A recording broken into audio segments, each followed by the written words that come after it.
Good morning, my fabulous fangs. Happy Friday. Welcome back to the cavern. To the new viewers, welcome to the place for all things horror, the strange, unusual, sometimes disturbing, and even horrifying. To become a fang, click that subscribe button to join the family. It's a big help to myself and the channel. Thank you so much to the new fangs for the support. I greatly appreciate you because I wouldn't be here without you. I'd be talking to myself or spirits if you believe in that type of stuff. And that's not really that entertaining, I would think, compared to talking to all of you. So, thank you. As I mentioned earlier in the week, I'd be discussing Roswell and Area 51, since it is Alien Month, and I will be throwing other sci-fi stuff into this, not just aliens. I remember hearing about the plan to storm Area 51 many years ago, and the internet became flooded with memes and stories making fun of the participants because supposedly they were going to run like the Naruto characters, which we're not getting into. I had heard about Area 51 and Roswell prior to this, since I was fascinated with legends and tall tales, cryptozoology, among other things as a child. I researched this type of stuff as well. Since I don't quite remember what was said about Area 51 or Roswell during that time, I figured why not revisit the two locations and see what has changed. And what I found is between mid-June to early July of 1947, a man named W.W. Mack Brazel, a rancher, found a wreckage on his farm in Lincoln County, New Mexico, which was 75 miles north of Roswell. There had been several UFO stories in the press that summer, which led Brazel to assume the wreckage might be something alien. The debris on his sizable ranch consisted of rubber strips, tinfoil, and thick paper, which he brought to Sheriff George Wilco of Roswell, which, not really Roswell, but Chaves County, which is close to Roswell. He then brought the items to the attention of Colonel William Blanchard, who was the commanding officer of the Roswell Army Airfield. The very next day, the Roswell Army Airfield released a statement saying the many rumors regarding flying discs became a reality yesterday when the intelligence office of the 509th Bomb Group of the 8th Air Force was notified of a finding made by the Roswell Army Airfield, who was fortunate enough to gain possession of a disc through the cooperation of one of the local ranchers and the sheriff's office of Chaves County. The U.S. Army officials quickly reversed themselves on the flying saucer claim, stating that the debris was actually a weather balloon. For many decades, UFO researchers were skeptical of the government's changed account, which kept the idea that they were hiding something. Many individuals felt that it was aliens that were being kept secret from the American people for whatever reason. And because they kept changing their story, it's no wonder that people didn't quite believe them and felt that they were hiding something from them. So in 1994, the U.S. Air Force released a report stating that the weather balloon story had been fabricated. According to the 1994 explanation, the wreckage came from a spy device created for an until then classified project called Project Mogul.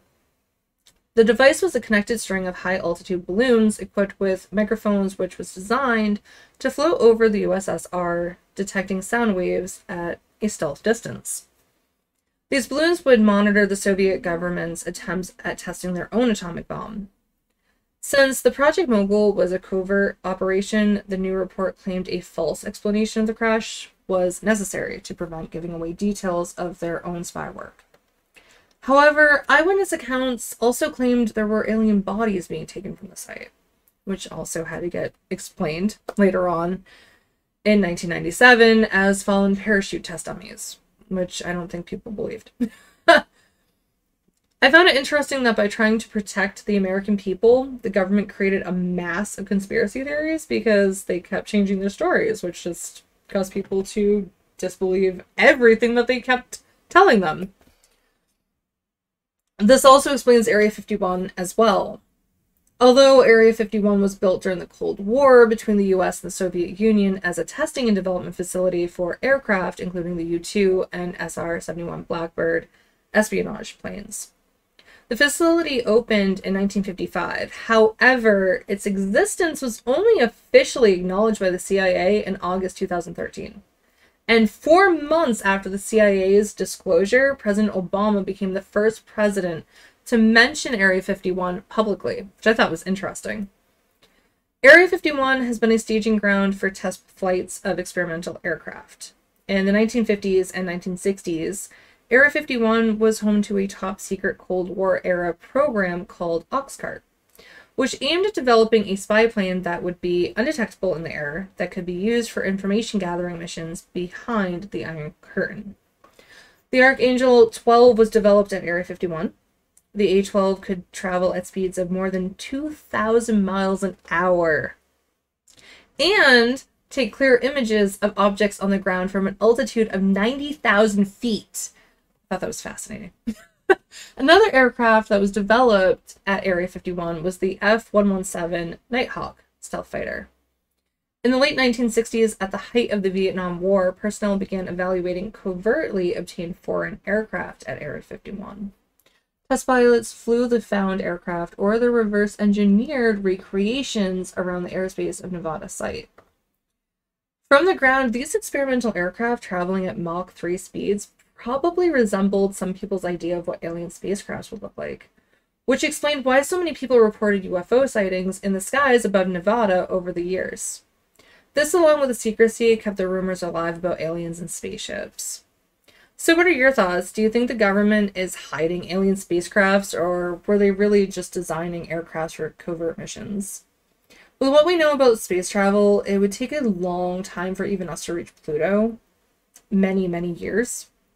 Never mind another galaxy. It's incredible when you think about it. I understand we may not be the most developed planet in the universe, but it still would take many, many years to get here. And it just seems unlikely with how many planets exist in the universe that they would come here and not stop at the other planets that might be around them or close to them. So it just seems unlikely that an alien being would have made it to our planet in our lifetime, like human existence lifetime. Part of me wonders if in our human existence we'll even come into contact with an alien being, because everything comes to an end. There's not just us that could potentially wipe ourselves out, but we also have space threats that could potentially wipe out all of life on our planet. So I don't know if we'll ever come in contact with aliens. But let me know what you think in the comments below. I mean, you never know. I could be completely wrong. Later tonight, I'll be sharing my review of the film Donnie Darko. I know it's not really an alien movie, but I have never seen it before. I've heard many people mention it over the years, but I just never got around to seeing it.